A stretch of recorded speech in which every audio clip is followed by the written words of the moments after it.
Wash makaba kan ilma kan furul kullu waaqayyo tokkon amin jaalatamtoota maatii waaqayyoon kan jaalatan waaqayyoon tolchee kan isin jaalatu maqaa gooftaa keenyaa uumaa keenyaa Yesuus Kiristoositiin akkam jirtu akkam yoo nageessanii hundi keessaniyyuu iddoo jirtanitti nageenyi waaqayyoo isiniif haa baay'atu jechuun barbaada waaqayyoon abbaan jaalalaa abbaan dhiifamaa yeroo kana eebbisee fannu kenneef maqaan isaa ulfaatee haa ta'u.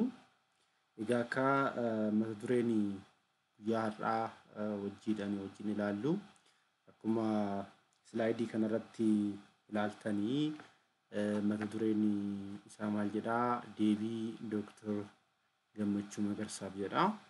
Akkuma beekamu Oromoon aadaa qabaa, seenaa qabaa, kan hundi keenyayyuu hin beeknaa. Haa ta'u garuu hayyoonni Oromoo hedduun isaanii yeroon itti aadaa uummatichaa, duudhaa uummatichaa san dhiisanii yeroo isaan itti amantaa keessattuu amantaa kiristaanaa itti qeeqan argaa jirra jechuudha. Waan kanaaf immoo abboonni mana amantaatis deebii yeroo isaan kennanii argaa hin jirru. Haa ta'u garuu kitaaboleen lama wayii akka mana amantaa Ortodoksiitti barreeffamee jira. Kitaabni tokko kitaaba Ortodoksii Oromiyaati jedhudha. Kitaaba Ortodoksii Oromiyaati jedha. Kitaaba seenaa amantaa fi aadaa jedha. Daaqon Niyaam Fayyisaatiin inni qophaa'ee. Kitaabicha kana keessas yeroo biraa wajjin ilaalla waa'ee kitaaba isa kanaa jechuudha. Har'aaf garuu wajjin ilaalluun kan nu barbaachise maalidha yoo jenne yeroo baay'ee Dooktar Gammachuun waa'ee amantaa Ortodoksii hin qeeqa. Qeequu bichaayyuu biti haala uumama addunyaa irratti jechuudha. Faallaa macaafa qulqulluutiin ala yeroo deemu argaatoo jirra. Isaaf immoo deebii deebisuun dirqama ta'a jechuudha. Maaliifuu hojjenneetuma waan inni haasa'e bichaa fudhannee too hin deemne yoo ta'e dhaloonni garamitti akka deemu hedduu baay'ee nu yaachisiisaa waan jiruuf slaayidii kana uummanni akka hubatuu fi qopheesse jechuudha. Isa kanarratti Dooktar Gammachuun eenyu kan jedhu san wajjin haa ilaallu. Namni kun nama hayyuu beekaa Oromoon hin qabdi jedhanii keessatti nama haammatamudha jechuudha. Seenaa uummata Oromoo hedduu qoratee hedduu hubachiisas akka jiru ammas hundi keenyayyuu hin beekna. Haa ta'u garuu namni seenaa qoratu tokko amantaa hundeessuudhaaf deemuu hin qabu. Akka ilaalcha isaatti amantaa hundeessuudhaaf yookiin akka nabiyyiititti of taasiseetidha jechuudha wantoonni inni haasa'aa jiru. Mee har'a wajjin ilaalchi Dooktar Gammachuun uumama addunyaa irratti qabu maal fakkaata? Namni jalqabaa akkamitti uumame jedhee yaada? Hiddi hortee uummata Oromoo maal fakkaata? Maal jedha? Isa jedhu sani wajjin ilaalla. Inni biraa immoo uumama dhala namaa akka kitaaba qulqulluuttis maal goona jechuudha wajjin ilaalla jechuudha. Akka kitaaba qulqulluutti immoo maal jedha kitaabni qulqulluun? Waa'ee kitaaba kanaa irratti waa'ee kitaaba qulqulluu irratti har'aaf wajjin ilaalla. Maaliifuu qeeqa inni haasa'u keessatti sagalee isaa isin dhageechachiisamee hundi keessanuu maal jedhu? Na yeroo baay'ee kana nuuf gaafadhu utuu macaafa qulqulluun hin katabamne ta'e atarii Yesuus hin dhalata turee faa jedhee nuuf gaafadhu. Baay'ee nama dinqa. otoo quraanni hin katabamne ta'e amma quraanni kun faanne nabii Muhammad jedhan suni du'ee waggaa 150 booddeedha katabamee jedhan. Kan Yesuus immoo waggaa 400 booddeedha katabamee jedhan. Amma tun katabamne ta'e yoo har'a namni Yesuus jedhan hin jiraata. Har'a nabii Muhammad namni jedhan hin jiraata. Oromoo waan jedhu yaa nama har'aa kan jiru waan gaafattu kan du'e. Ishi isa kana jechuudha. Akkuma argitanii waa'ee kitaaba qulqulluutii fi waa'ee gooftaa keenya uuma keenya Kiristoosiin akkamitti akka qeeqaa akka jiru leenjii laata namni kuni keessattuu yuunivarsiitii Rift Valley'dhaan jechuudha. Walii galanii to'i leenjii laachaa jiru jechuudha. Leenjii isaanii laachaa jiran kanas ortodoksaadha. Wantoota baay'eetu raawwatamaa jira. Har'aaf wanta muraasa isaa wajjin ilaallee kaaniti kutaa itti aanutti immoo wantoota baay'ee hin kaafne jechuudha. Wantuma inni dubbate immoo isa akkamitti akka dubbatee fi nuti immoo akkamitti hubachuu akka qabnu. Kitaabni qulqulluun immoo waa'ee kanaa maal jedha, waa'ee namoota kaniinis kitaabni qulqulluun maal jedha isa jedhu sana wajjin hubanna jechuudha. Mee kanaa fi ittaansineetoo waa'ee uumamaa irratti waa'ee uumamaa addunyaa irratti ilaalchi Dooktor Gammachuu maal fakkaata isa jedhu sana haa ilaallu. Maal jedhaa Dooktor Gammachuun walaabuu isa jedhu kanatu jira jedha. Walaabuu kan jedhamu jira jedha. Walaabuu kana eenyu akka uume hin ibsu. Amma asitti gaafiidhaan walaabuun kunuyyuu eenyudhaan uumamee akkamitti uumamee isa jedhu sana hin kaasu. Leenjii viidiyoo isaa ilaaluu hin dandeechu.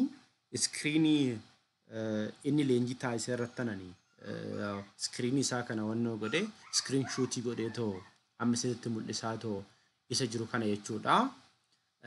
Akka yaada isaatitti akka hubannoo isaatitti inni maal maddisiisaa jennee gaafa yaannu inni kunii geengoodha jechuudha. Geengoo kana walaabuu jechuudha. Geengoon amma argitan kun walaabuu jechuudha. Walaabuu kana humna waaqatiin adda ba'ee walaabuun kun inni olaanu kanaa fi isa gadaanu kana ta'ee jedha. Inni olaanu kun upper water isa gubbaa jechuudha. Bishaanii isa gubbaa ta'ee jedha. Inni gadaanu kun immoo bishaanii isa gadii ta'ee jedha. Bishaan isa gadii ta'ee.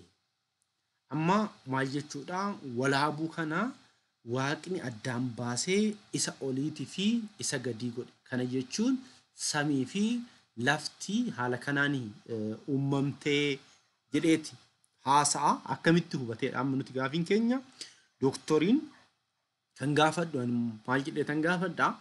Inni siraa yeroo sanitti hin turre. Kitaaba qulqulluu silaa hin qeeqaa. Namni kuni akkamitti bare? Eenyutu itti hime? Innuyyuu hin uumamne yeroo walaabu uumamu namnuyyuu hin uumamne. Walaabu garuu uumamee jira. Haala kanaan jedhee nutti himaa jira. Yeroo san tureeti moo seenaa isaa keessatti qoratee akkamitti qoratee argate? Maalidha qorannoon isaa? Maddi isaa immoo maalidha? Isa jedhu sanii adda baasee nuuf ibsuu qaba jechuudha. Ammas maal godhe isinitti fakkaate bishaan isa gubbaa kana yookiin walumaa galatti yaayya shanan jedha. Yaayya shanan. Yaayya shanani kana immoo maal godhe jedha? Inni gubbaa kunillee bakka saditti qoodamee jedhu Dooktor Gammachuun. Inni gubbaa kun jechuudha. Inni kun bishaan ta'ee, inni kun immoo samii, inni kun immoo urjiidhaa jedhan. Kanaayyuu wanta meeqa ta'eera? Wanta sadii jechuudha. As jalaan immoo wanta lamatu jira. Lafaa fi bishaantu jira. Walitti yoo edaan meeqa ta'a kuni? 5 ta'a. Yaayya shananii jedhu. Yaayya shananii uumamee.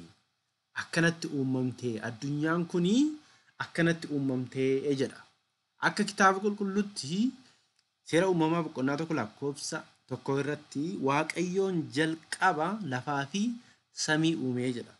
Waaqayyoon jalqaba lafaa fi samii uumee. Kuni madda godhannuti. Kitaabni qulqulluun akka maddaatitti ilaalla booda wajjin akkamitti kitaabni qulqulluun akkamitti akka barreeffame eenyuun akka barreeffame isa jedhu sanii wajjin ilaalla. Maaliifuu Dooktor Gammachuun kitaaba qulqulluu hin fudhatu waan ta'eef hin qeeqa waan ta'eef nullee immoo isa qeequu qabna jechuudha. Eessaa fidee barreessee numtuyyuu. Isa kana yaaduma isaatiin anamma asuma taa'ee too falasama kana jechuudha akkana jedhee haasa'uu nan danda'a. Garuu maddi isaa maalidha? Isa dura hayyoota kamtu akkana jedhee barreesse? Evidensiin isaa hoo maalidha? Hayyoonni addunyaa kanarra jiranoo walii galuu yaada kanarratti waliin galan ilaalla boodallee jechuudha. Akkaataa addunyaan kun itti uumamte irratti isa bichaayyuu miti hayyoonni baay'een ka'anii jiru. Saayintistoonni baay'een ka'anii jiru. Waa'ee dhala namaa, waa'ee uumamootaa qoratanii jiru. Garuu bira ga'uu hin dandeenye. Isaaniyyuu humna tokkotu jira. Humna saniin immoo waaqa jedhanii too waamu jechuudha. Kanaaf Dooktor Gammachuun waa'ee kanaa yoo haasa'u eessa maddi isaa, soorsiin isaa, evidensiin isaa maalidha? Yaayya shanan nuun jedheera. Yaayya shanan kaniin ta'uusaa bishaan, samii, urjii as jalaan immoo lafaa fi bishaan akka ta'e. Amma nuti hin argina. Isa lafa argina. Maalirraa uume laftuyyuu? Maalirraa uumame lafti? Bishaan kun iyyuu maalirraa uumame? Urjiin maalirraa uumame? Samiin maalirraa uumame? Akkamitti uumame? Isa jedhu sanii gaafii nu deebisuu qaba jechuudha. Inni biraa immoo isa san nu amansiisuudhaaf jechuudha. Dooktor Gammachuun maal godha isinitti fakkaata? Isa yaayya shanan jedhu san jechuudha. Yaayya shanan nu amansiisuudhaaf. Maaliidhaafuu yeroo baay'ee saayintistoonni warroonni jedhan yookiin beekne warroonni jedhanii nama amansiisuudhaaf yaalu. Maaliifuu ilaalcha isaa san fudhachiisuudhaaf wanta isaan hin goone hin jiru walumaa galatti jechuudha. Maaliifuu namoota ofitti harkifachuudhaaf yookiin warra isa deeggaran horachuudhaaf wanti hin taasifne hin jiru jechuudha. Isa kanarraan ka'eeti wanta na kofalchiise keessatti jechuudha. Hundi keenya iyyuu Oromoodha. Kitaabolee baay'ee ilaaluu dandeenya. Isa bichaayyuu miti abboota keenyarraayyuu wantoota baay'een gaafanna. Wantoota baay'ee hubachuu dandeenya jechuudha. Maaliifuu seenaan tokko dhaloota gara dhalootatti darbaa waan deemu jechuudha. Afaaninis hin darbaa deema seenanii. Isa kutaalee biroo keessatti wajjin ilaaluu hin dandeessaa. Hin dandeenya jechuudha. Waa'ee fakkeenya manaa fudhateera. Maal jedha isinitti fakkaatee fakkeenya manaa fudhatini? Oromoon durii mana yoo ijaaru jedhan. Oromoon dur mana yoo ijaaru kutaa shanitti qoodaa jedhan. Amma laalaa kutaa shanitti qoodaa. Yaa uummata Oromoo amma mana nuti amma yeroo ammaa argaa jirru kun jechuudha. Argaa jirru kun uummanni durii akkamitti jiraachaa ture? Mana amma akkanatti arginu kana keessatti akka ammayyummaan ijaarramee iddoo meeshaan taa'u, kaan immoo kushiinaa, iddoo nyaanni itti hojjetamu jechuudha. Iddoo warri keessummoonni bulan, iddoo abbaa fi haati warraa bulan, iddoo ijoolleen itti bulan. Kuni ammayyummaa keessa kan dhufedha. Namni jireenya isaa keessatti jireenya gammachuu ta'e, jireenya gaarii ta'e jiraachuu waan barbaaduuf qorannoo adda addaatiin wantoonni kun amma mul'achaa dhufe malee dur kan jiru miti. Dur akkamitti akka jiraatu nuuyyuu ijoollummaa keenyatti arginee jira. Namni dhugaadhaa Oromoon kutaa bakka lamatti qooda. Bakka lamatti akka isaan amma bakka shan jedhan kana osoo hin taane bakka lamaadha. Iddoon hirribaa hin jiraa, iddoon ciisichaa hin jiraa. Duri sirii horiin illee manuma keessa gala. Waa'ee seenaa kana keessa hin seenuufi. Isaan maal jedhanii iddoo kanaa iddoon kuni mana tokkodha haa jennu kutaa kanaa bakka shanitti qoodeeti iddoo kana ijoollee dubra ta'antu bulaa jedhan. Warri dubraa as buluu, haadhaa fi abbaa warraa immoo as keessa buluu, ijoolleen dhiiraa immoo as keessa buluu warri fuuna jechuudha. Sanaan booda kutaan kun mana nyaata itti qopheessa. Amma nuti kushiinaa kichinii ishee jechuudha. Isheen tun immoo iddoo keessummaan taa'u yookiin keessummaan buluudha jedhani. Kanaaf maal jechuudha? Yaayya shanan san uumama jalqaba irratti asitti argine kana. Argitanii? Nu akka hubannuuf akka sirriitti nuu galuudhaaf maal jechaa jiru jechuudha? Fakkeenya kana kaa'aa jiru jechuudha. Kuni garuu qorannoo isaatiin amma hin jiran eessa jiraadha? Akkamitti argan? Akkamitti beekan kan jedhu gaaffiidha jechuudha nuuf. Inni biraa immoo wanti isin ajaa'ibu wanti na kofalchiise keessaa isa kanaadha. Classifications of the domestic animals. Inni jedhamu kuni maal jechuudha yoo jenne bineensota manaati. Bineensota manaa kanaan Dr. Gammachiis bakka shanitti qoodeera. Bineensota manaa. Saayinsii wanti jedhullee bishaan nyaateera jechuudha. Uummanni keenya akkaataa nuti itti barannillee bishaan nyaachiseera jechuudha Dr. Gammachiis. Akka isaatitti bineensowwan manaa yookiin bineensa manaa kan jedhamanii shanan kaniinidha malee kuuwwan bineensota manaan jedhamanidha. Maal jedhamu ree?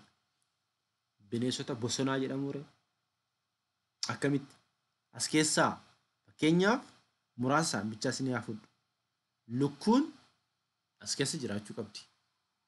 Oromoon akkas jedhee jedhu yeroo baay'ee haasaa isaa keessatti yoo argitan ta'e Oromoon akkas jedhaa jedhu. Maalidhaa fi akka mormineefi. Ati gaafii nama tokko gaafa gaafattee eenyutu akkas jedhe Oromoota akkas jedhe. Kanaafuyyuu hin jiru jechuudha dubbiin. Yaada akkasiisa fayyadamaadha jechuudha. Dooktor Gammachuu. Oromootu akkas jedhe. Oromoo kamtu akkas jedhe? Nuti Oromoo miti nuti. Oromoon ammaa kun Oromoo miti moo? Dhugaadha aadaan uummata Oromoo dhiibbaa gara garaatiin yoo gadi jedhes hin banne hedduun isaa jechuudha. Uummanni Oromoo aadaa isaa qabatee gadaa isaa wajjin sirna isaa wajjin itti fufeera. Miidhamus jechuudha. Garuu wantoonni akkanaa kuniin saayinsiidhaanis ilaalcha uummataanis waan deeggaramu jechuudha. Ishii kan biraatti gaangee. Gaangeen bineensa manaati miti. Bineensa manaa keessatti ramadamtu. Hariiroon qabdu nama wajjin. Ishii gaalli hoo. Manni Oromoo keessattuu gara Matahaaraa kana qabatee Affaariin qabatee irra caalaan hariiroon isaanii gaala wajjin qabu. Gaalli bineensa bosonaati jechuudha. Akkamitti akka yaadni isaa akka kufaa ta'u hubachuu hin dandeenya jechuudha. Maaliidhaaf kana godhee gaafa jettanii isa yaayya shanan jedhu sani nu fudhachiisuudhaaf. Yaayya shanan saniin jechuudha. Yaayya shanan isa kana jechuudha nu fudhachiisuudhaaf. Akka nuti sirriitti fudhannu yaada isaa fudhannuu fi fakkeenya kana nuufi kaasa jechuudha. Kanaafuu yaadni isaa kunillee maal taasisa jechuudha? Kufaa taasisaa jechuudha. Inni biraa immoo maalidhaa? Waa'ee kanaati. Gubbaa samii, jiddu galeessa samii, isa gadhaanu samiitii laandi jedhee asirratti immoo water body jedhee ta'u kaa'ee jira. Isa kaniin lima tokko, lama, sadii, afur, shan jennaa. Kunis maal ibsa jechuudha? Yaayyoo shanan ibsa jedheen nuu kaa'e. Isa kana keessatti immoo yookaan maalidhaa? Allaattiin as jirtutu jira jedhe. Allaattiin as jiru kuni as dhufee waa fudhatee ol deebi'aa jedhe. Ol deebi'ee too allaattiin ol deebi'u kun eessa qubataadha miti. Asuma taa'ee hafaa. Allaattiin kun gadi bu'ee too iddoo qubatu hin qabu. Allaattiin as jiraatee kun jedha. Asii waa fudhatee ol deebi'aa. Allaattiin jidduu kana keessa jiruun jira. Asillee immoo jirtuun jirti. Akka daakiyyee minaamin faanti jechuudha. As kaawwan warra jiraatteef lafarra jiraattuun jirti. Isaan kaniin meeqa ta'ee jira? 3 ta'ee jira. As immoo lafarra immoo lukkuu ta'uu dandeessi namni kun hin jira. as bishaan keessa immoo jiraatu hin jira walitti qabaadhaan shanii yaayya shanan san nu guutee jira kanaafuu yaayya shanan sun maalidha sirriidha jechuudhaaf nu amamsiisuudhaaf deema jechuudha kunis akka sirriin taane haa hubannu jechuudha inni biraa immoo primary classification of the human body jedhanii kaanii kunis maal jechuudha gaafa jennee namni jechuudha harka meeqa qaba lama qaba luka meeqa qaba lama qaba mataa meeqa qaba tokko qaba walitti meeqa ta'a shan ta'a jechuudha kunillee yaayya shananiin uumameen hojjechaa jiru kunillee yaayya shananiin uumamee maalidha evidensiin isaa wanti tokko shawwaan ta'ee fi fakkeenya waan tokko hin ta'a jechuudha maal jechuudha eessaa argate kunis akka sirriin taane haa hubannu inni biraa immoo ijaarsa manaa kana maal jedhanii kaa'u keessattuuyyuu asiin tokko lama sadii afur shan ja'a yetu kunuyyuu kan fakkeenya isaan kaan tokko lama sadii afuriin kaanii kana wajjin immoo shan jechuudha uummanni Oromoo mana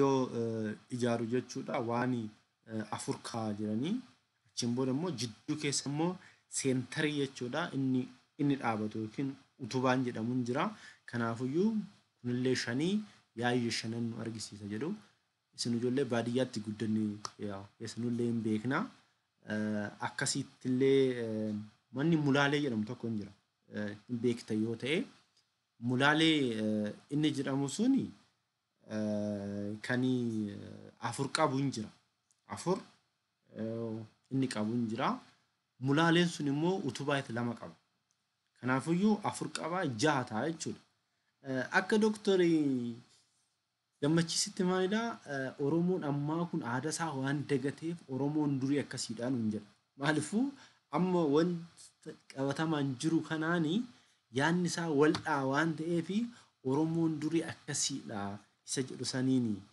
yaada keenya mormaa jechuudha kanaaf yaadni akkanaa kuniin yaada dongoraa akka ta'e hundi keenyayyuu hubachuu qabna jechuudha isa bichaa miti waaqni addunyaa kana guyyoota 27 keessatti uumee xumuree jedha doktorii gammachuun akkamitti arge guyyaa 27 keessatti uumuusaa waaqni uumuusaa akkamitti arge maalidha maddi isaa maalidha is kanaafidha ayyaana 27 wanti jedhee fi isa kaneenidha isaan kanaan kan singilii godhee uumee jira peer godhee uumee jira isa immoo sadii akkasitti kan uume jedha as yoo ilaalle kuni 10 kuni jechuudha inni kunillee yerta 10dha tokko lama sadii afur shanii 10 ta'a asiinillee immoo sadii jaha ta'a 27 ta'a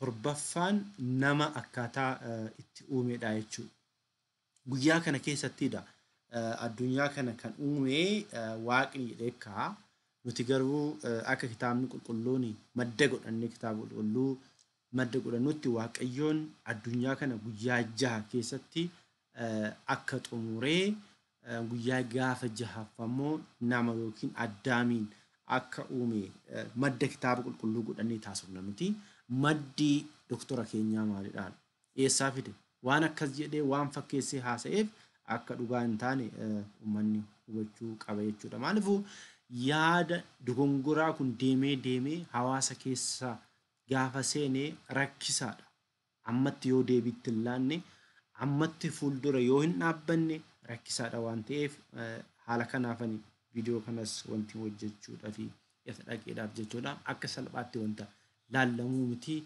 waan kitaaba qulqulluu mormu waan hawaasa keenya adda baasu waan addunyaa kan garantaanitti fidu waan ta'eef of eeggannoo gochuun barbaachisaadha jechuudha. Wanti na kofalchiise keessaa inni guddaan isa kanadha. Uumama namaa irratti ilaalchi Dr. Gammachuu waan nama ajaa'ibuudha. Kitaaba isaanii yeroo baay'ee argitanii Oromiffaan hin barreessanii ama Ingiliffaanidha kan isaan jedhan barreessanii maaliidhaaf akka Ingiliffaanii barreessan yoo naa galus baate Oromiffaan yoo barraa'e namni hunduu hin dubbisa gaafa dubbise immoo dhugaa fi dhara adda baafata namni maaliifuu afaan beekuun qooqa beekuun yoo hubate waan san hubata. Ingiliffa yoo ta'e immoo namoonni baay'een namoota baratan yoo ta'e malee dubbisanii hubachuun waan rakkisuu fi ammaaf jechuun ammaaf dhugaan kuni akka hin baane waan barbaadan natti fakkaata. Kanaaf of eeggannoo gochuun hunda keenyarraa eeggama jedhetanii yaada jechuudha. Akkani websaayitii ho'iitirraa argadheeti jechuudha. Isumaan iskiriinarra isinii fi yatakaa'e kanarratti maal jedhanii coming into a being of man and a woman when the first being come to be they were neither man nor woman. It was not until the first being split into two that they become with man and woman. Akka isaan jedhanitti maalidha namni jalqaba ture kun yookiin horoo jedhamu kun jechuudha. Inni horoo jedhamu kuni saalli isaa dhiiras dubaras hin turre jedhan. Inni kun jechuudha. Inni as jiru kun maal hin turre akka isaan jedhanitti when the first being come to be they were neither man nor woman. Dhiirallee yookaan dubarallee hin turredha inni kun jechuudha. Amma maal ta'e mil'uu waaqaatiin namni kun jechuudha. Mil'uu hin beektu miti ofirra garagaree namni tokko yoo waa arge mil'uu waaqaatiin yookiin humna waaqaatiin humna guddaa wayiitiin namni kun bakka lamatti ba'ee maal ta'eera kana ta'eera jedhan. Inni kun laala inni kun horoma ta'ee isuma horoosanii isheen tun immoo hortuu taatee jedhan. Doktor jechuudha. Hortuu taatee achiin booda maal jedhuun kaanii it was not until the first being split into two that became both man and woman. Kana jechuun isa jalqabaa irratti yeroo uumaman irratti adda ba'anii jechuudha. Adda ba'ee dhiiras dubaras hin taane boodarra garuu maal ta'anii jiru dhiiraa fi dubara ta'anii jiru jedha jechuudha akka yaada isaatitti. Ittaansee maal jedha the woman body is the physical manifestations of the both the Yaya Shanan and 27 ayyaanaa jedhan. Yaayyaa shanan isa jalqabaa ilaallisan jechuudha. Qaamni namaatu akkasitti uumamee achirraa ka'ee immoo guyyaa 27 keessatti waaqni addunyaa kana hundeessee uume jechuudhanii kaawuu jechuudha. Yoo kitaaba isaanii argattan kitaaba isaanii isa waa'ee kana haasa'u argachuu hin dandeessu. Garuu ammatti kitaaba baay'ee argachuun hedduu rakkisaa waan natti ta'eedhaa fi waan baay'ee haasa'uuni ilaalaa ka'a. Amma nuti ammallee gaafiin nuti doktor gaafannu yeroo sanitti silaa doktoroyyuu hin jirre akkamitti argeedha. Akkamitti arge waaqatu barreessi jedheeni isa nutti himan ka'a. Humni wayii jiraatee humni waan kana akka inni barreessu taasisu yoo hin jiraanneen alatti doktoriin kana beekuu hin danda'u. Kana beekuu hin danda'u. Kanaafuyyuu footuma kanaayyuu eessaa argate isa jedhu sanii deebii akka nu deebisanii gaafii gaafannaa jechuudha. Inni biraa immoo ilaalcha waa'ee kanaa irratti jechuudha. Hayyuun kun immoo maal jedhanaa jenna.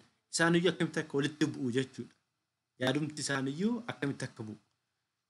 Doktor Gammachuun maal jedhanii waaqni jalqaba nama wayii uume. Namni suni saala hin qabu. Dhiiras hin turre, dubaras hin turre. mil'uu waaqatiin garuu bakka lamatti bahee horoo fi hortuu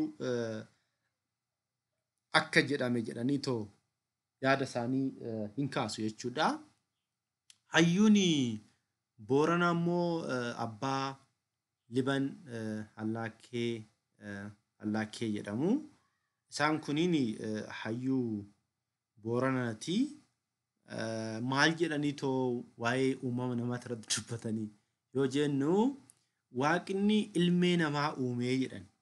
Waaqni maalin uume? Ilmee namaa uume. Innis maalidhaa? Xabboo fi xabbaaboo. Xabboo fi xabbaaboo uumee jedhan. Isa kana maddi koo akkuma jiruttani weebsaayitii nurraa fudhee jira jechuudha. BBC irraa hin fudhee seentanii too ilaaluu hin dandeessu jechuudha. Kunoo xabboo fi xabbaaboo uumee jedhan. Kana jechuun xabboon dhiira yoo ta'u isheen kun immoo shamaraa jechuudha. Ilaalcha isaanii jechuudha. Amma hayyoonni nuti hayyoota keenya jennuyyuu ilaalchi isaanii maal akka ta'e ilaala. Onkoleessa bulii 24 bara 2018 akka lakkoofsa warra faranjiitti jechuudha inni kun barraa'e. As keessatti mee haalaallu ammas maal jedha namni kuni uummanni Oromoo uummata hortee kuush kan baha Afrikaa keessatti aadaan seenaa duudhaa fi afaan mataa isaatti qabatee jiraachaa jiruudha jedhanii dhugaadha kun. Yeesnullee akka kitaaba qulqulluutti madda godhannee horteen uummata Oromoo kuush akka ta'e immoo ilaalla wajjinii. Kuush immoo ilma Nooyi akka ta'e Nooyi immoo Addaamirraa akka dhufe ilaalla. Ixaan sun waa'ee uumamaa fi uumamaa irratti beekumsi Oromoo waqtii xiinxalamu uummanni Oromoo uumeen walaabuu baate jedhee dhaggeeffataa jedha. Akkuma jalqabaa walaabu Dooktor Gammachiisillee walaabu bakka lamatti humna waaqatiin akka bakka lamatti ba'e wajjin ilaallee turreef jalqaba. Isa gubbaatii fi isa jalaatoo akka jedhaman ammas uumeen jechuudha. Uummanni Oromoo uumeen walaabuu baate jedhee dhaggeeffata jedhu. Walaabuu bishaan ganamaatii jedhan. Walaabuu maalidhaa? Bishaan ganamaatii. Lubbuun namaa bishaan irraa argame jedha Oromoonii jedhan hayyichi kun. Coloq namni bishaan irraa edaakaa warroonni nu arrabsan naamna jennu Oromoon bishaan keessaa ba'e nuun jedhanii namoonni baay'een miidiyaa irratti yeroo isaanii haasan eegan isaanii miti kan jedhe jechuudha. Hayyootuma keenyatu jechaa jira jechuudha. Lubbuun namaa bishaan irraa argame jedha Oromoon jedhanii hayyoota kanatu barreessa jechuudha. Akka nuti jennutti garuu lubbuun tun akkamittiidha ishee jennuuni yoo kitaabni qulqulluun akka kaayetti namni amaloota foonii afurii fi amala lubbuu meeqarraa sadii irraa walitti meeqataa 7 ta'a jechuudha. Biyyoorraa, abiddarraa, bishaanirraa, qilleensarraa kun amala fooniiti. Amala fooniiti. Isa kana immoo ofuma keenya iyyuu arguu hin dandeenyu. Foon keenya yoo laaltan biyyootti deebi'ee waggaa tokkoon booda biyyumatti deebi'a. Inni biraa immoo qaamni keenya amma hin oo'a. Amala san mul'isaa jechuudha. Hin dafqa qaamni keenya fakkeenyaaf hin dafqa. Hin dafqa jechuun amala bishaanii mul'isaa jechuudha. Nuti immoo qilleensa hin baafnaa hangoon. Inni kunillee amala qilleensummaatii argisiisa jechuudha. Kun immoo amala fooniiti. Amalli lubbuu immoo lubbuun maalidha? Hin yaaddi. Ilmoon namaa akkuma yaaddu kana hin yaaddi. Inni biraa hoo bara baraadhaan jiraattiin qalbeeffatti. Kanatu walitti dhufee nama jedhama. Lubbuun jedhamtu tun immoo Waaqayyoon Addaamiin yookiin nama jalqabaa seera uumamaa boqonnaa 1 lakkoofsa 26 irratti Waaqayyoon nama haa uumnu jedhee nama akka uume. Uumes immoo biyyoo irraa uumee Addaamiin hafuura akka itti baafate. Hafuurri tun immoo hafuura jireenyaati. Hin duutu carraan isheen qabdu yookiin si'oolii keessa jiraachuudha yookiin gannat keessa jiraachuudha. Namni tokko du'e kan jedhamu yookiin boqate kan jennu foonii fi lubbuun tun gaafa gargara baatedha. Lubbuun namaa hin duutu. Lubbuun beelladoota kaawwanii yookiin lubbu qabeeyyii kaawwanii immoo qilleensa irratti bittinnooftee hafti. Kanaafidha isaan ittiin gaafataman. Kan itti gaafatamanii lubbuu namaati jechuudha. Yookiin si'oolii seentii yookiin gannati seentii jechuudha. Asirratti hayyoonni Oromoon baay'een isaa waa'ee gannatii illee beekanii, waa'ee si'oolii illee beekanii, waa'ee seexanaa illee beekanii. Maalidhaaf? Kitaaba qulqulluu waan hin fudhanneef jechuudha. Kanaaf hayyoonni kun immoo akka itti haasaa jiru. Lubbuun nama bishaan irraa argame jedha. Oromoon jedhu bakka. Oromoon akkas jedhee, Oromoon akkas jedhee, Oromoon akkas jedhee. Qorannoon keenya akkana argisiisa. Evidensiin keenya isa kanaadha. Ragaan keenya isa kanaadha jechuudha malee Oromoon akkas jedhee jedhameetoo deemamuun kun rakkoo guddaa qaba jechuudha. Ammas hayyichi kun maal jedhu waan uumamarraa waqta dubbatan jechuudha. Uumaan waa hundaa Rabbi tokkicha jedhu dhugaadha. Uumaan waa hundaa Rabbii tokkicha, Waaqayyoo tokkicha, Waaqni lama hin jiru, sadi hin jiru, afur hin jiru. Waaqni addunyaa kana diriirse, addunyaa kana boce, ammas jiraachisu, boodas dabarsu meeqa? Tokkodha. Akka nuti amantaa kiristaanatti kan amannu Waaqayyoon tokkodha. Ajjeesuudhaan, kaasuudhaan, nyaachisuudhaan, obaasuudhaan, murteessuudhaan Waaqayyoon tokko. Waaqayyoon tokko ta'e kuni garuu immoo qaamaan maqaadhaan gochaan sadi jenneetoo amanna malee Waaqni tokkodha.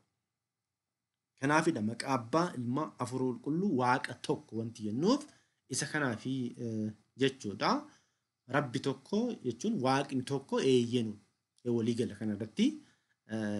Akka isaanii jedhanitti maal jedhanii akka dhaggeeffataa Booranaatti Waaqni iddoo namaallee akka dhaggeeffataa Booranaatti Waaqni odoo yookiin osoo jechuudha. Jechuun akka Booranaatti barraa'een kun osoo namallee hin uuminiin guyyoota 7 uumee jedhan. Amma immoo asitti ilaalaa. Nama osoo hin uuminiin dura guyyaa 7 uumee jedhan. Eenyu jedha kana? Hayyicha Booranaa kanatu jechaa jira amma kun. Hayyuudha namni kunillee beekadha. Hayyuudha. Hayyuu Oromooti. Innis namni osoo hin uumaminiin dura guyyaa 7 Waaqni guyyoota uumeeraa jedhan. Guyyaa 7 kunneen maqaan isaanii akkanatti kaa'anii jiru kun olaala. Inni jalqabaa Fullaasaa. Maqaan guyyaa inni jalqabaa Fullaasaa, Muggisaa, Liibasaa, Mardiidaa, Makulaa, Sabbaqaa, Daraaraa jedhamuu jedha. 1, 2, 3, 4, 5, 6, 7 ta'uu jechuudha. Walakkoofne. Guyyaa kana erga uumeen boodattiidha jechuudha. Namni kan uumame jechuudha. Guyyaa 7 kanneen booda ilmee namaa uumeedha. Ilmoo namaa isa jedhaman sana uuman. Hayyicha kana wayya natti fakkaate. Maaliifuu kitaaba qulqulluutti xiqqoo siiqanii jiru. Siiqanii jiru. Jechuun kitaaba qulqulluutti jechuudha. Maaliifuu guyyaa 5 erga uumeen boodatti guyyaa 6ffaa irratti nuti kan amannu Waaqayyoon seera uumamaa boqonnaa 1 lakkoofsa 1 irratti jalqaba Waaqayyoon lafaa fi samii uume jedhu suni guyyaa sanbata guddaa irraa eegalee sanbata guddaa wiixata kiibxata roobii kamisa 5 ta'a jechuudha. Guyyaa gaafa jimaata garuu immoo nama uume jechuudha. Guyyaa 5 erga uumeen boodatti waan ilmaan namaatiif barbaachisu erga uumeen boodatti guyyaa 6ffaa irratti nama uume jechuudha. Hayyichi kun immoo garuu maal jedhee guyyaa 7 erga uumeen boodatti guyyaa 8ffaa irratti nama uume jedhanii kaa'an jechuudha. Isaanis yellaa kunoo ilaaluu dandeessu. Maaliifuu miidiicharraa akkuma jiru tan iskiriin shuutii godhanii ilaaluu dandeessu. Guyyaa torban kunneen booda ilmee namaa uume. Isaanini xabboo fi xaphaaboo jedheenii jedhanii jalqaba xabboo uumee achiin duuba xaphaaboo itti direefii jedhan. Itti direefii lafti inni itti uumelleen Liban jedhan. Eessa? Iddoon jechuudha Liban. Inni sun eesseera? Iddoo madda walaabu iddoo jedhamittuudha. Dooktar Gammachiisiin jechuudha. Horoon isaa achitti uumamee horoon immoo horoo fi hortuu jedhameetoo adda baame jedhee kaa'a. Lafa addunyaa kana cufa yookiin hunduma jechuudha. Libantu hangafa itti Oromoon jedhan. Libantu hangafa jetti Oromoonii. Addunyaa kanarratti diriiran keessaa lafti jirtu Libaanii hangafti kan uumame jechuudha. Kanaafuyyuu akkatti yaalu fuulaan ammaa galoo galaan edan jedhan hiriyyaa lafa Liban turee jedhan. Amma nu dhufanii jiru laala. Isaan maal jedhanii? Isaanumayyuu wayya natti fakkaata. Hayyichi kuni edan maal jenna nuti Waaqayyoon Addaamiin yookiin Hewaan uumee gara Edenitti uumee Edenirraa gara nootti Addaamiin guyyaa 40tti uumee Hewaan immoo guyyaa 80tti uumee gara Eden gannatitti galchee jenneeti amanna jechuudha.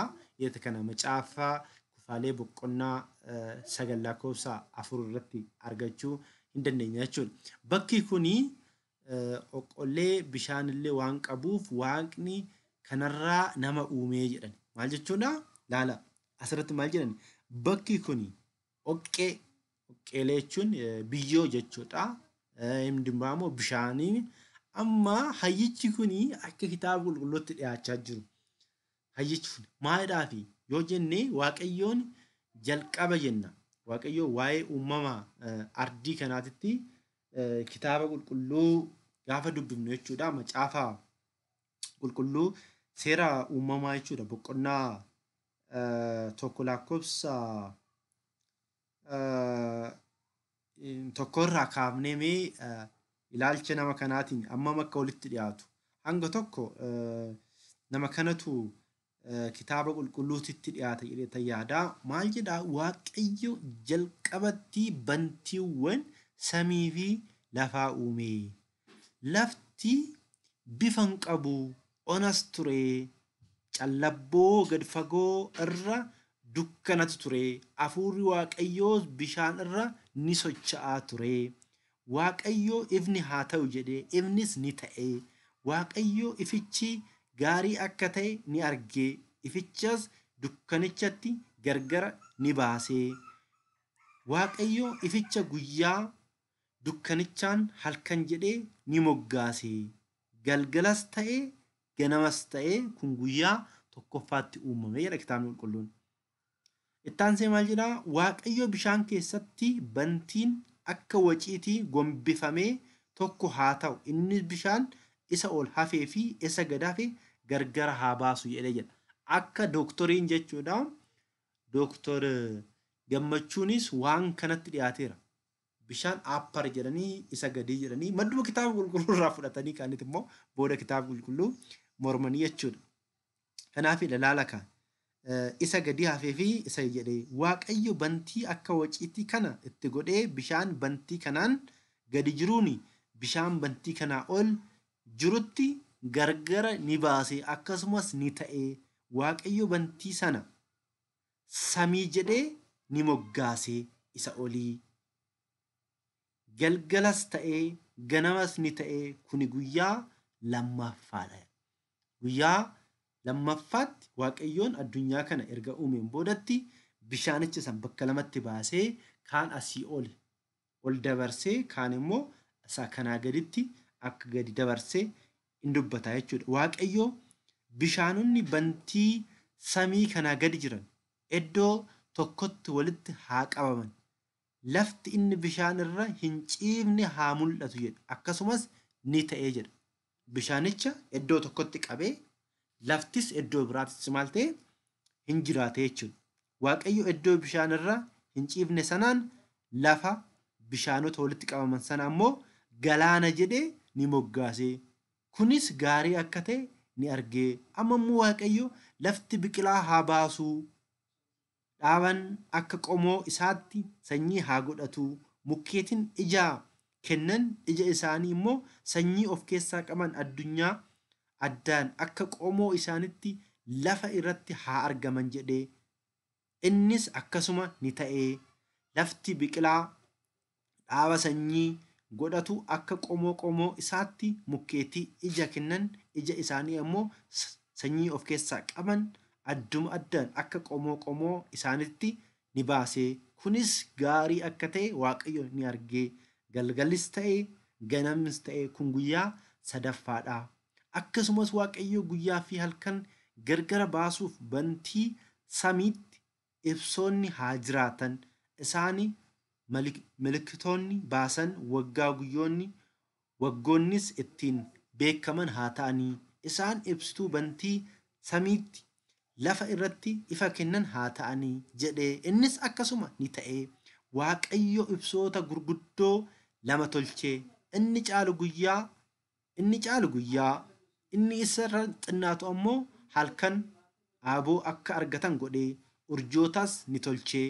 Waaqayyo akka isaan lafa irratti isaaniif bantii samiitti isaanii ni kaayee. Guyyaa fi halkan aaboo akka isaan qabaataniif ifaa fi dukkannis akka isaan gargara baasaniif inni achi isaan ni kaayee. Kunis gaarii akka ta'e Waaqayyo ni argee. Galgalas ta'e ganamas ta'e kun guyyaa arfaffaatti.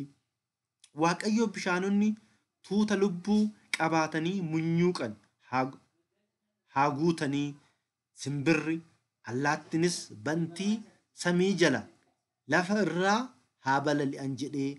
Waaqayyo yommus bineensota gurguddaa warra akka jawwee galaana uumama lubbuu qaban bishaan keessa munyuuqan hundumaa akka qomoo isaanitti warra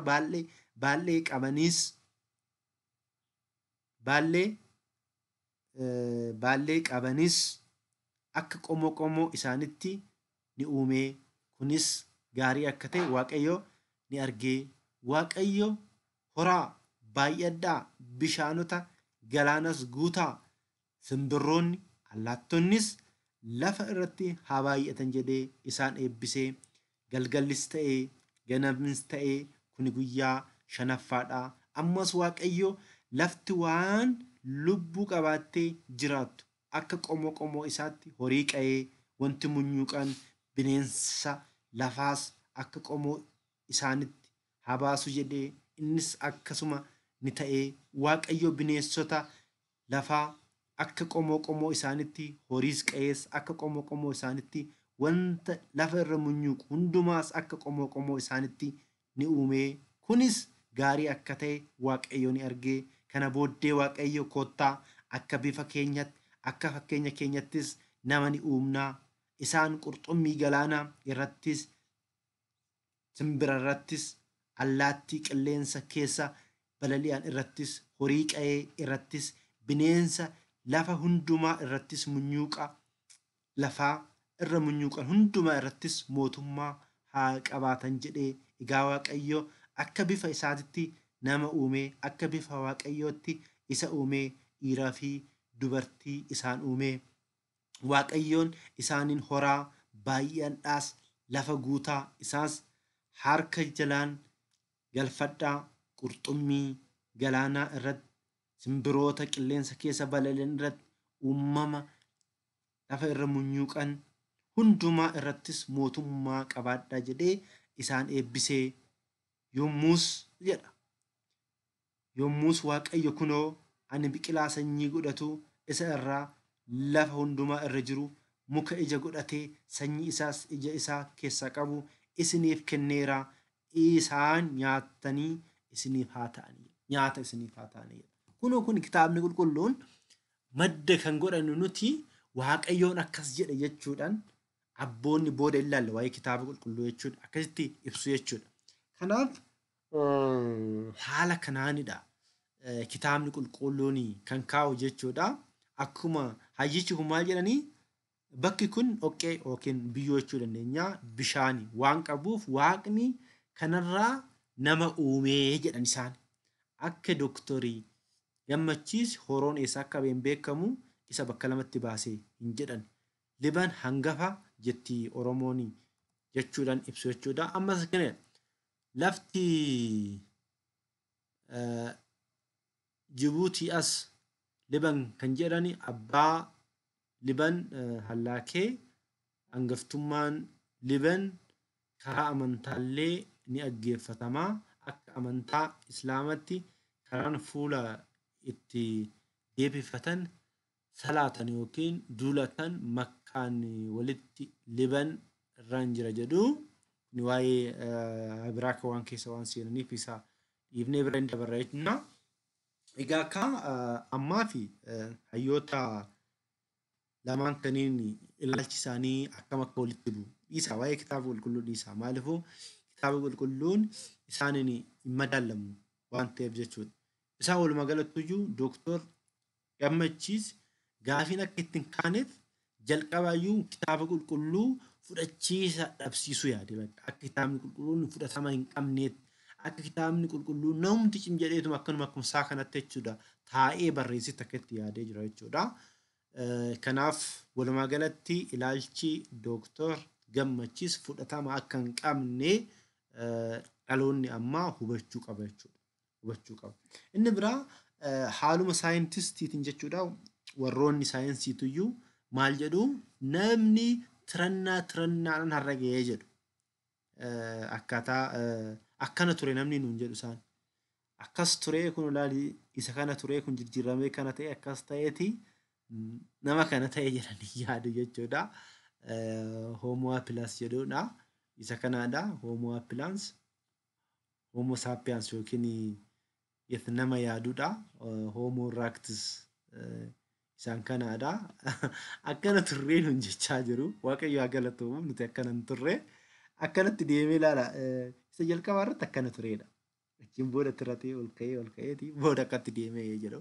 Waggoota miiliyoona 3 dura jedhu isaanii nuti akkasii hin jennudha.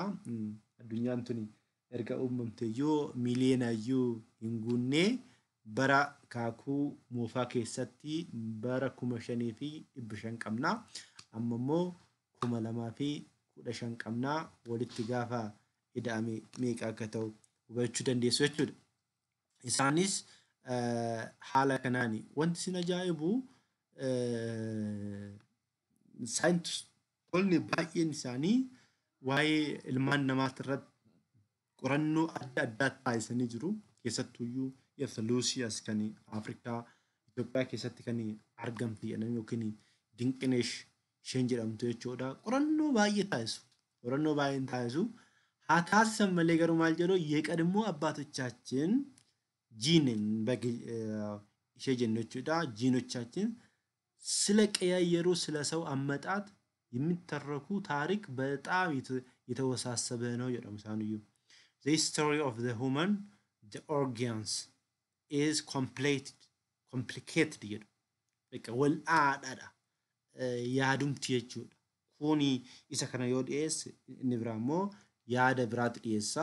Akkanatti kun namni kun deemee waggoota miiliyoona meeqan dura as ga'e jedhu isaaniyyuu jechuudha.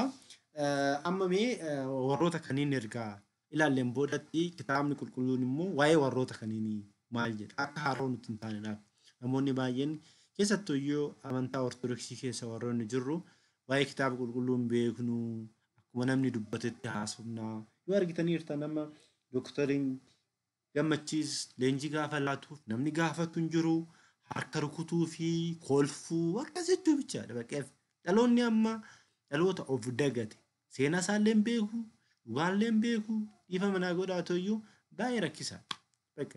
Garuu namni tokko nu oofetti deemnaa jechuudha. Garuu namni tokko nu oofetti. Siyaasaa fi amantaallee adda baafnee beekaa hin jiru waan ta'eef mee kitaabni qulqulluun waa'ee warroota kunniin nuufi haarawaa ta'e malee yeroo abbootaatis keessattuyyuu ginistikoota warroonni jedhaman baay'een isaanii asirratti ka'anii jiru. Waa'ee kanaa irratti haa ta'u nuufi haarawaa waan ta'edha jechuudha. Keessattuyyuu dooktarii gammachiisi aadaadhaa wal qabateeti Oromoo nutti faarsati fedhii isaa immoo nurratti fedhuu barbaada jechuudha. Hin fudhannu nuti. Wanti akkana hin jiru jechuudha. Uummanni Oromoo aadaa isaa qabaa, safuu isaa qabaa, uummata beekamaadha. Kitaabni qulqulluun iyyuu harki caalaan waa'ee uummata Oromoo hin haasa'a. Aadaan uummata Oromoo baay'een isaa iyyuu kitaaba qulqulluu keessaa kan maddeedha. Kan immoo booda wajjin ilaaluu hin dandeenye jechuudha. Mee kitaabni qulqulluu waa'ee warroota kaniinii maal jedha isa jedhu san wajjin ilaallu. Roomee boqonnaa tokko lakkoofsa 25 irratti akkana jedha. Isaan dhugaa waa'ee Waaqayyoo sobatti jirjiiraniiru jedha. Ariitanii waa'ee Waaqayyoo sobatti jirjiiranii jiru. Akkuma Dooktar Gammachiis sagalee isaa duratti inni dhageechachiiseera. Osoo kitaabni qulqulluun jiraachuu baateedha. Odoo kitaabni qulqulluun jiraachuu baatee namni Iyyesuus jedhamu kun hin jiraatu ture jedha. Maal jechuudha? Maddi kitaaba qulqulluyyuu eenyudhaadha? Iyyesuus Kiristoosidha. Iyyesuus Kiristoos hin dhalate yoo jennu hin uumame jechuu keenyaa miti nuti. Ilmaan namaa fayyisuuf jecha Waaqni jalqaba ture. Yeroon isaaf hin kennamne. Ani Alfaa Omeegaa jedhama. Jalqabaa fi dhuma kan hin qabne anaadha. Biddeenni jireenya anaadha. Karaan anaadha kan jedhe isaadha. Isa santu ilmaan namaa fayyisuuf jecha dhalate malee Iyyesuus Kiristoos guyyaa san uumame jechuu miti. Wangeela Yohaannis boqonnaa tokko lakkoofsa tokko irratti jalqaba jedha. Jalqaba Waaqayyo bira ture. Jalqaba sagalee ture. Sagalichis Waaqayyo bira ture. Sagalichis Waaqayyo ture. Isaan ala wanti ta'e hin jiru jedha. Isaan ala. Kanaaf kitaaba maal jedha? Isaan dhugaa waa'ee Waaqayyoo sobatti jirjiiraniiru. Waaqayyo isa hundumaa uume. Dhiisanii uumamas sagadanii hojjetanii fi Waaqayyo garuu bara baraan galateeffamaadha jedha. Halleluuyaa. Galanni Waaqayyoof haa ta'u. Ati waan dubbatteef, ati waan haasofteef Waaqayyoon irraa wanti jijjiiramu hin jiru. Inni bara baraan kan jiraatu Alfaa Omeegaadha jechuudha. Inni biraa immoo maal jedha? Dhiphaa'ina laphee isaatti yookiin namni gowwaan, namni gaddeebi'aan Waaqni hin jiru jedha. Faarsaa boqonnaa 14 lakkoofsa 1 53 lakkoofsa 1 irratti jechuudha. Warroonni gowwaan, warroonni dhiphaan maal jedhu Waaqni hin jiru jedhu jedha kitaabni qulqulluun jechuudha. Inni biraa maal jedhaa? Waaqayyo bifni isaa ijaan hin argamne eeyyan garuu humni isaa inni bara baraa waaqummaan isaas erga biyyi lafaa uumamee jalqabee waan inni uume irratti qalbeeffatamee yaadatti argamuu ni danda'a. Kanaafis Waaqni itti qabatan hin qabani jedha. Warri kun warri Waaqayyoon gatan sun jechuudha. Warri Waaqa ija keenya akkuma uummata Israa'eliin gaafa biyya Gibxiitii bahanii kan gaafa jedhanii Musee wanti rakkisaniif keessaa biyya Gibxiitti Waaqa harkee kan ta'e harka isaatti hojjetanii Waaqa waaqeffatan achitti uummatni Israa'el argee waan tureef Museedhaan illee Waaqa nutti mul'atu, Waaqa nuti arginu nuuf hojjedhu jedhanii turan jechuudha. Kanaafidha Museen gaafa biraa deemu Aaroon waatii yookiin jabbii hojjeteefi jechuudha. Kanaadha uumamni Waaqayyo irraa gaafa garagale hojiin isaa kanaadha. Ammallee macaafa fakkeenyaa boqonnaa 1 lakkoofsa 7 irratti maal jedhaa? Waaqayyo sodaachuun jalqaba ogummaati jedha. Dursa Waaqayyoon sodaachuudha. Gowwoonni garuu ogummaa fi barsiisa ni tuffatu jedha. Akka Dooktar Gammachiis fa'aa jechuudha. Maaliifuu kitaaba qulqulluu bakka akka bu'aan qabnetti. Kitaabni qulqulluun kun erga Iyyesuus Kiristoos dhalatee waggaa 400 booda akkas hin jenne nuti. Kitaabni qulqulluun bara kaakuu moofaa keessattis kitaabni barraa'ee jiraadha kan nuti jennu. Haa ta'u garuu kitaabni kan walitti qindaa'ee akka amma arginu kanatti walitti kan dhufee naannoo bara 96 irraa eegalee akka ta'e hin amanna malee kitaabni san dura barreeffamee jira. Kitaabni kaakuu moofaa hundi isaatiyyuu san dura ture jechuudha. Kitaabonni Museen barreesse kitaabonni 5 kitaabni Henook isa dura akka ture jechuudha. Kanaaf waan sana hubannu. Inni biraa maal jedhaa? Amantaadhaanis wanta abdanne tokko waan nuuf mirkaneessu waan agare tokkos kan hubachiisudha. Ibroota boqonnaa 11 lakkoofsa 1 irratti wanta fudhattan hunda isaatu amantaadhaan fudhaa'ee jedha. akka warra saayintistii yookiin maateeriyaalii qaqqabnee laaluu hin dandeenyu. Yookiin waaqayyoon addunyaa kana akkanatti uume jennee yaada keenyaan maddisiisnee yaada keenyaan dubbachuu hin dandeenyu. Waaqayyoon beekumsa isaatiin guyyaa tokko godheera addunyaa kana uumeera.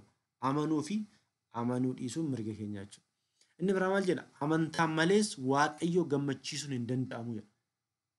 Kan garaa waaqayyoo ga'u, waaqayyoos akka jiru, warra isa barbaadaniifis gatii akka kennu, akka amananiif isaan barbaachisaadha. Ibroota boqonnaa 11 lakkoofsa 6 jechuudha. Amantaadhaan ala waaqayyoon gammachiisuu hin dandeenyu. Beekumsa keenyaaf deemna gaafa ta'e hin kuufnaa jechuudha. Hin bannaayyuu jechuudha. Ammallee macaaf keessa deebiratti maal jedha? Ati waaqayyoon gooftaa kee garaa kee guutuudhaan, humna kee guutuudhaanis jaaladhu. Kana maaltu dubbata? Kitaaba qulqulluutu dubbata. Bakka ati waaqayyoon gooftaa kee garaa kee guutuudhaan, humna kee guutuudhaanis jaaladhu. Bakka waaqa san jaalachuu qabda. Waaqa ati amantu sun amma Dooktor Gammachiis waaqa kamiidha kan amane? Waaqni isaa sun of hin ibsu. Waaqni keenya ani alfaa oomeegadha jedheera. Ani jiraachisaadha jedheera. Ani nyaachisaadha jedheera. Ani obaachisaadha jedheera. Du'ee du'a moo'ee ka'ee nutti mul'iseera. Waaqni isaa akkasitti nutti haa mul'isu barbaadna. Waaqni isaa inni waaqessu kun waaqa akkamiiti?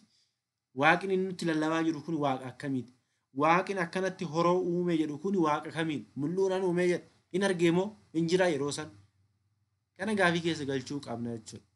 Ammas maal jedhaa? Ibroota boqonnaa 1 lakkoofsa 1-2 bara duriitii eegalee waaqayyoo si'a baay'ee karaa garaagaraatiin raajota abboota keenyatti dubbateera. Eenyutti? Raajota. Raajota kaakuu moofaa keessa jiranitti dubbateera. Guyyoota bara dhumaa kanatti ammoo ilma isaatiin nutti dubbateera. Oromoon maalidhaa fi dhugaan ilma waaqayyooti jedha. Maal jechuudha? Asoosamni uummanni Oromoo haasaa afoola isaa keessatti haasa'u kunuyyuu ilmi dhugaan ilma waaqayyooti jedha. Nuti immoo dhugaan eenyu jenna? Kiristoosii jenna. Kiristoos ilma waaqayyooti gaafa jennu ilmi hoolaa akkuma ta'u, ilmi ra'ee akkuma ta'u, ilmi waaqayyoollee waaqayyoodha jenneeti amannaa jechuudha. Erga kana jennee boodatti Dooktor Gammachiis maal jedhu isinitti fakkaatee Dooktor Gammachuun dursee kitaaba qulqulluu morme. Kitaaba qulqulluu maal lambisee akka kitaabni qulqulluu fudhatama hin qabnetti dubbatu. Yeroo baay'ee waltajjii baay'ee irratti dubbata. Waltajjii baay'ee irratti leenjii kennaa. Leenjii isaa kennatti kitaaba qulqulluu fi quraanni akka fudhatama hin qabnetti akkuma laali warroonni inni nafxanyaa jedhee inni yaadu sun jechuudha nu barreessetti. Kitaabni qulqulluun addunyaa kanarratti kitaabni akka kitaaba qulqulluu dubbifames hin jiru. Akka kitaaba qulqulluu baay'ates hin jiru. Kitaabni qulqulluun dachee kanarra iddoon hin jirre hin jiru. Iddoon hin jirre jechuudha. Akka inni yaadutti wanuma warra inni jibbu sun yookiin siyaasaa durii sun jechuudha. Warroota isaan barreessan itti fakkaata. Akkasii miti kitaabni qulqulluun akka itti yaadnu nuti. Kitaabni qulqulluun bara raajotaas ture, bara duuka bu'ootaas turedha. Mee akkamitti amanna kan jedhu sani wajjin ilaalla. Kitaaba qulqulluu yoon fudhannee kallattiin Dooktor Gammachuu waliin haasa'uun rakkisaadha jechuudha. Maaliifuu kitaaba qulqulluun fudhu hin jedheera. Ati ragaa kee kitaaba qulqulluu godhatta. Amma yoo ilaaltan ijoollee waaqeffataa keessattuu iyyuu amantii waaqeffataa keessa jiranii kitaaba qulqulluu gaafa itti dubbatte eenyutu barreessee?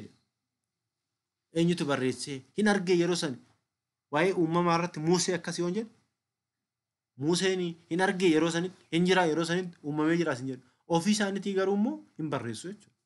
Ilaala. Ofii isaaniitiin garuu hin barreessu. Isaan ofii isaaniitiin namni horoo jedhamu kuni uumamuu isaa akkamitti arganii barreessan? Eenyutu barreessa?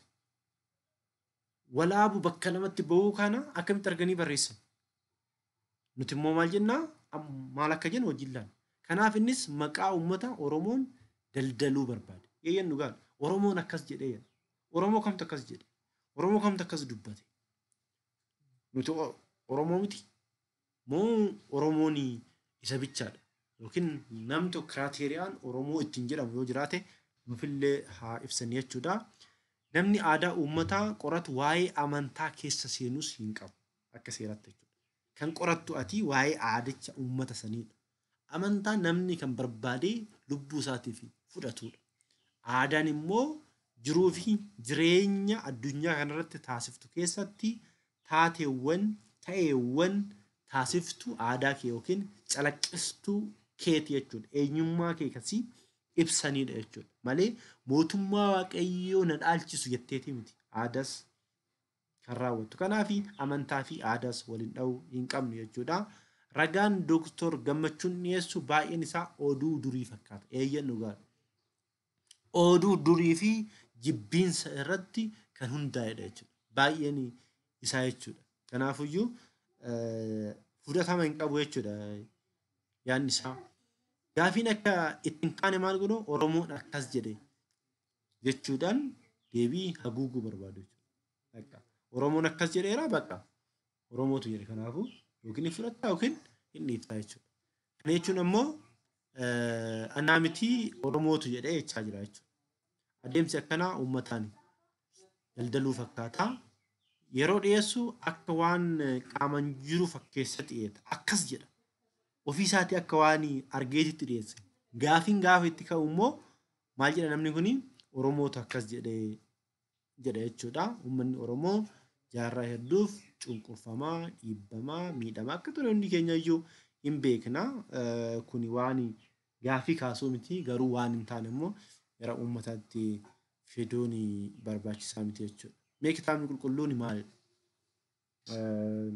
Dooktor Gammachuun kitaaba qulqulluu waan hin fudhanneef kitaaba qulqulluu immoo warri kiristaanaa kitaaba qulqulluu maal jedhaniiti amanu maal jedhaniiti hubatu kan jedhu sanii ishee tanaan haa ilaalu. Kitaabni qulqulluun maalidha isa jedhuu fi kitaaba qulqulluu jechuun maal jechuudha? Jechi kitaaba qulqulluu jedhu jechoota kitaabaa fi qulqulluu jedhamanirraa kan argamedha. Kitaaba jechuun barreeffama bakka tokkotti hidhamee walitti qabamee argamu yommuu ibsu qulqulluu jechuun immoo kan filatame kan adda ta'e kan kabajame jechuudha. Kanaafuu kitaaba kabajamaa, kitaaba filatamaa, kitaaba dhugaa maddi isaallee dhugaa ta'e jechuudha kitaaba qulqulluu jechuun.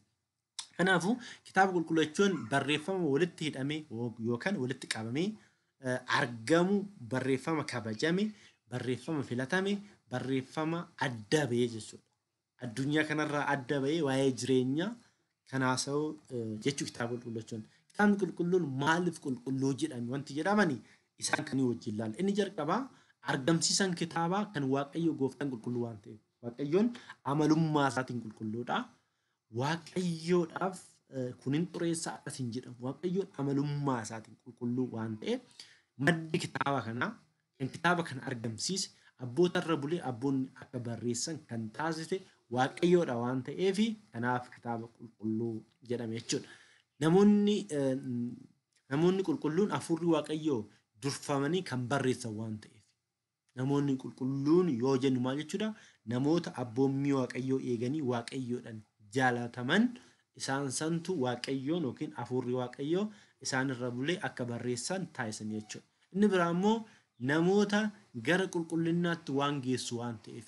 Kitaabni qulqulluun namoota cubbuurraa gara jireenyatti waama malee gara cubbuutti waamu. Hin hatinaayi, hin falfalinaayi, hin sobinaayi jedha kitaabni qulqulluun. Wal jaaladhaa, wajjin jiraadhaa, jireenya bara baraa argadhaa jedha kitaabni qulqulluun. Inni biraa immoo nama dhagaanii sagalee Waaqayyootiin jiraatan immoo maal godhaa? Ni eebbifamu jechuudha.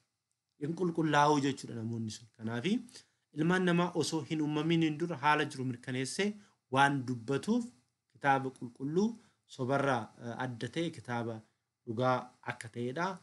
Gara fuulduraatti waan raawwatu mirkaneessee kan dubbatu waan ta'eef barri kaan isa hin deeggarre kan hin jijjiiramne baraan jechuudha kitaabni qulqulluun baraan kan hin jijjiiramne waan ta'eef kabajaa qulqullootaa kan dubbatu waan ta'eef qulqulluu jedhameera. Mee muraasa isaa Waaqayyo gooftaan qulqulluudha isa jedhu kitaaba qulqulluurraa wajjin ilaalu. Seera Lewwotaa boqonnaa 19 lakkoofsa 2 irratti akkanadha. Ani Waaqayyoon uumaan keessan qulqulluudhaati. Isinis qulqulloota ta'a. Waaqayyoon qulqulluudha. Nus immoo warroonni isatti amannee qulqulluu akka ta'an Waaqayyoon hin barbaada jechuudha. Ammas seera ba'uu boqonnaa 28 lakkoofsa 41 akkana jedha. Kana booddee obboleessa kee Arooniin isa wajjinis ijoollee isaa ni uffiftaa. Luboota ta'anii akka tajaajilan isaan dibdaa, isaan qulqulleessitas jedhe. Kanaafuu kitaabni qulqulluu waa'ee kana dubbata. Inni biraa kan isaan waame qulqulluu akka ta'e isin immoo kan isin waame qulqulluu akka ta'e isinis ammoo jireenya keessan hundaan qulqulloota ta'a jechuudhaan qulqullichi Phexros tokkoffaa boqonnaa tokko lakkoofsa 15 irratti nuuf ibsa jechuudha. Inni biraa namooti qulqulluun hafuura Waaqayyootiin durfamanii barreessa yoo jennu ragaan keenya ammallee kitaaba qulqulluuti. Lammaffaa Phexros boqonnaa tokko lakkoofsa 20 irratti kan heera. Raaja kitaaba keessa jiru hundaa eenyuyyuu ofii isaatiif akka fedhe mataa isaatti hiikuuf hin eeyyamamneefi. Raajiin eeyyama namootaan hin dhufneeti. Haa ta'uutii Waaqayyoon ergamanii namooti qulqulluun durfamanii dubbatanii. Namni akka barbaadetti fedhii isaatiin ilaalcha isaatiin kan barreessu osoo hin taane namoota Waaqayyoon durfamanii Waaqayyoon ajajamanii barreessan jechuudhaan ragaa nu ba'a. Ilmaan namaa osoo hin uumamin hin dura haala jiru mirkaneessee waan dubbatuuf. Fakkeenyaaf seera uumamaa boqonnaa tokko lakkoofsa tokko irratti Waaqayyoon duraan dursee samii fi lafa uume. Duraan dursee kun amma beekumsa Muuseetiin barraa'e jechuu miti. Waaqayyoon Muusee irra bulee Muuseen akka barreessu taasisedha. Waaqayyoodhaaf beekumsi yeroon akkas jennee waan kaa'uu hin dandeenye waan ta'eef jechuudha. Gara fuulduraatti wanta raawwatu mirkaneessee kan dubbatu waan ta'eef mee ilaallu kitaaba qulqulluu keessaa ilaallu fakkeenyaaf maal jedhaa kunoo dubartiin gadaamessatti ni baatti mucaas ni deessi maqaa isaas Amaanu'eel jettee ni waamti. Artanii ni waamti. Bakka ni ta'an jenne hin mamne. Dubbichi kun immoo Luqaas boqonnaa tokko lakkoofsa 26 irratti immoo ergamaa Waaqayyoo Gabri'eelin dhufee dubbatee ragaa ba'ee jira jechuudha. Raanni kun garuu kan dubbate waggoota 700 dura raajaa Isaayyaastu dubbate jechuudha. Wanti raajni Isaayyaas dubbate sun immoo raawwatameera dhufees jira jechuudha. Isa bichaa miti. Faarsaa boqonnaa 49 lakkoofsa 2 irratti kabaja miidhagaanis Tsiyoon irraa Waaqayyoo ifa ta'ee ni dhufa. Waaqayyoon ifa ta'eetu hin dhufa. Kanas immoo gooftaan keenya Kiristoos lammaffaa ilmaan namaati irratti yookiin warra gaarii fi warra gaarii wajjin addaan baasuudhaaf akka dhufu kitaabni qulqulluun hin dubbata jechuudha. Kun immoo humna Waaqayyootiin akka barraa'e nu argisiisa. Inni biraa Isaayyaas 40 lakkoofsa 8 irratti sagalee Waaqayyoo garuu bara baraaf jabaatee ni jiraata. Bara baraaf sagalee Waaqayyoo hin jiraata. Daangaan qabu jechuudha Waaqayyoodhaaf. Maatiyoos boqonnaa 24 lakkoofsa 25 irratti samii fi lafti ni darbu sagaleen koo garuu hin darbani. Sagalee Waaqayyoo hin darbu jechuudha. Phexros lammaffaa boqonnaa tokko lakkoofsa 25 irratti illee sagaleen gooftaa bara baraaf ni jiraata. Akka namaatii miti jechuudha. Sagalee Waaqayyoo bara baraaf jiraata dhugaadha jechuudha. Sagalee Waaqayyoo. Inni biraa faayidaa kitaaba qulqulluu maalidha? Isa jedhuus inni jalqabaa ilmaan namaa akka ittiin durfamaniidhaaf, ittiin ajajamaniidhaaf, ittiin abboomamaniidhaaf, ajajaa fi eeyyama Waaqayyoo beekuudhaafidha. Aangoo isaa fi jireenya isaa beekuudha. Isas akkana jedha. Iyyasuus Kiristoos ilmi Waaqayyoo akka ta'e, Iyyasuus Kiristoos ilma Waaqayyoo akka ta'e akka amantaniif, amantaniis maqaa isaatiin jireenya akka isiniif ta'u barreeffameera. Wangeelaa Yohaannis boqonnaa 20 lakkoofsa 31 irratti. Ilma Waaqayyoo kan ta'e Kiristoosin amantanii amanuu bichaa miti ittiin akka jiraattan isiniif barreeffameera. Kana yoon goone itti gaafatamtaan. Qulqullichi Daawit immoo akkana seerri kee miila koof ibsaadha. Seerri kee miila koof ibsaa. Daandii koofiisis ifaadha jechuudhaan dubbateera jechuudha. Faarsaa boqonnaa 119 lakkoofsa 500 irratti. haa ta'uuti namooti hamoonni fi gowwoomsitoonni akka dogongorsiisanii fi akka dogongora midhaadhaan dabalaa deemu. Ati garuu kan baratteenii fi kan siif galeen jabaadhu jiraadhu. Eenyurraa akka baratte ni beektaatii. Daa'imummaa keetii eegaltee Kiristoos Iyyasuus amanuun ogummaa fayyuu itti argamuu siif kennuu kan danda'an kitaabolee qulqulluu beektaatii. Namni Waaqayyoo gonkumaa fi hojii gaariif kan qophaa'e akka ta'uuf kitaaba hafuura Waaqayyoo qabu hundaa beekumsaa fi dheekkamsaaf laphee sirreessuuf gorsa dhugoominaanis ni fayyada jechuudhaan bal'inaan qulqullichi Phaawulos ilma hafuuraa Ximotewos lammaffaa boqonnaa 3 lakkoofsa 13 hanga 17tti akeekkachiiseera jechuudha. Warroonni beekna jedhan, warroonni si gowwoomsuudhaaf deeman, warroonni Kiristoos irraa adda si baasuudhaaf deeman ni dhufuutii. Warroota hamoo kanarraa fagaadhu. Ati eenyurraa akka baratte, eenyurraa akka hubatte, Iyyasuus Kiristoos eenyu akka ta'e beektee jirtaatii. Kanaaf maal ta'idha? Cimitoo dhaabbadhu jechuudhaan barataasaa hafuuraa akeekkachiisa jechuudha. Har'allee anillee keessattuu ijoollee Oromoo warra ta'an karaa sabummaatiin jecha dogongoraa nutti dhufu nu fayyadu. Oromummaan kan biraa, dogongorri kan biraati. Kana adda baafnee beekuu qabna. Wanka kanatti kan qopheessuuf na taasise keessa ijoollee baay'een badaa akka jirtan waan argeeffanidha. Dhugaa haa hubannu, dhugaa haa beennu. Kiristoosiin ala jireenyi hin jiru. Iyyasuus Kiristoos ilma Waaqayyoo akka ta'e akka amantaniif amantanis maqaa isaanii jireenya akka isiniif ta'u barreeffameera. Yoo hin taane garuu ilma Waaqayyootti yoo amanne jecha warroota falasama warroota gowwummaadhaan deddeebiidhaniin deemna gaafa ta'e harka rukunnaaf gaafa ta'e dubbichi badaa akka ta'e hubachuu qabna jechuudha. Inni biraa maal jedhaa? Ajajaa fi eeyyama Waaqayyoo beekuudhaaf. Ajajni Waaqayyoo maalidha?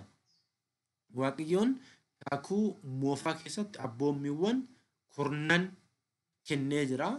Amma immoo ja'a itti dabalee jira jechuudha. Ani kanan isin ajaje ajaja Waaqayyoo uumaa keessanii ni eegduu malee ajaja ani isin ajajeen irratti dabaltanii isarraayis hin hir'iftanii jedha Waaqayyoon. Ittiin isin dabalina, ittis maal goona? Hin hir'isinaayi. Waaqayyoon gooftaan kee laphee gonkumaan, lubbuu gonkumaan, yaada kee gonkaana yaadadhu jaaladhu. Ajajni isheen duraa fi guddaan kanaadha. Isheen lammaffaas kana fakkaatti. Isheenis hiriyaa kee akka lubbuu keetitti jaaladhu. Obboleessa kee akka of jaalatutti jaaladhu. Ana malee waaqolee biraa hin waaqessin.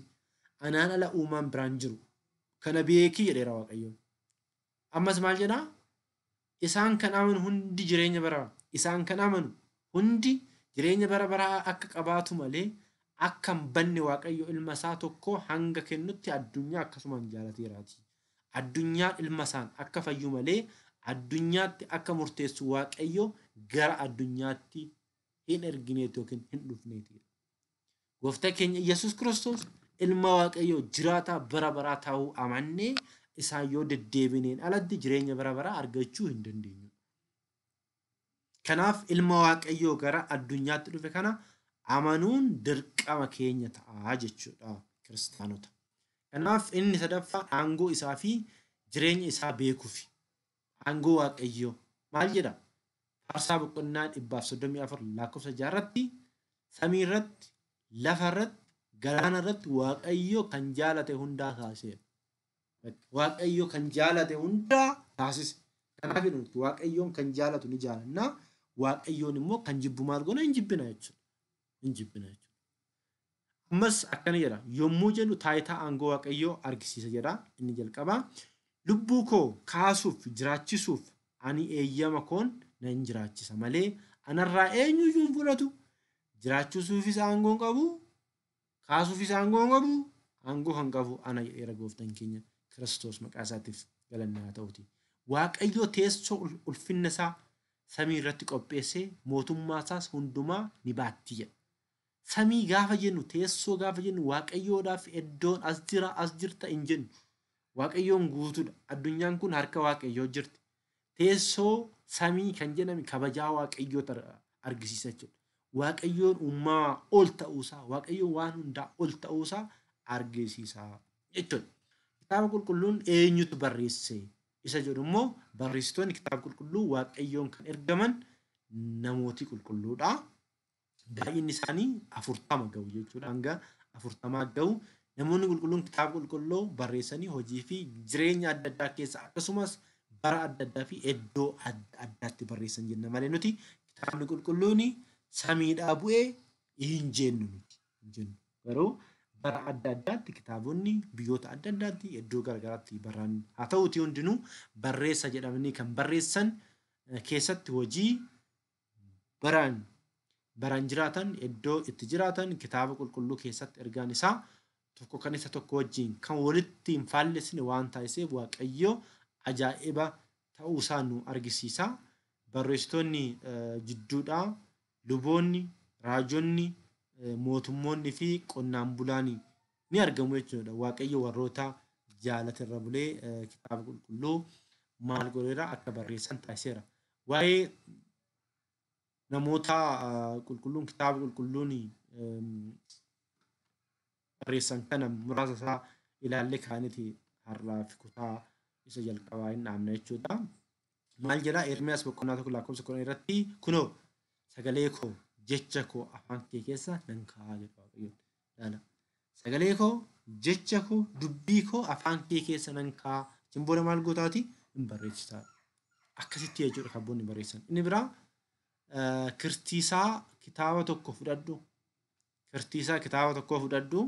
Guyyaa sittan himee bara Iyyoosiyaas jalqabee hanga guyyaa kanaatti Israa'elii fi Yihuudaa irratti Ahzaabota irratti jecha dubbadde hundaa irratti barreessi jedhe namni Waaqayyoon.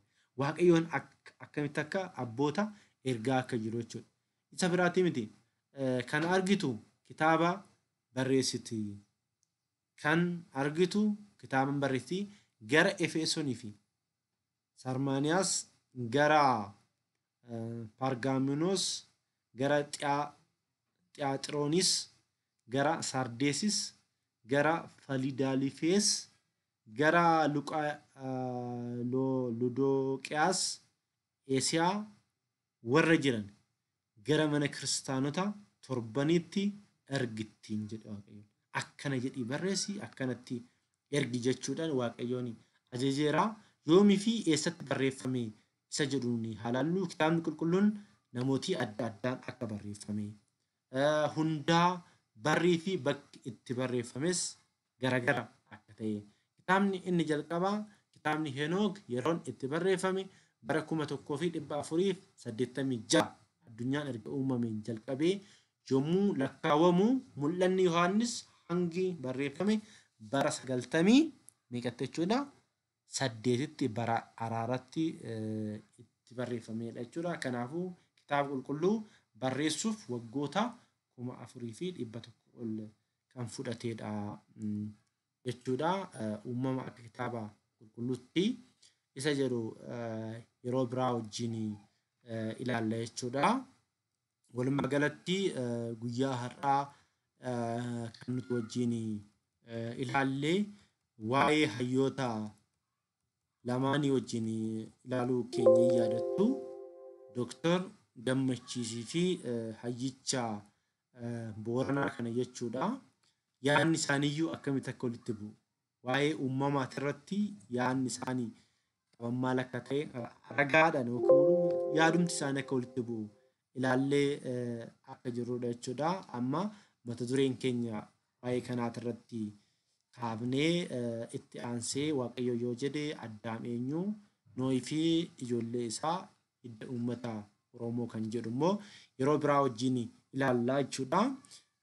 Yoo isinitti tole bichaa jechuudha laayikii, koomentii, sabiskiraayibii gochuu hin dandeessu. Chaanaaliin koo Ortootii Miidiyaa jedha.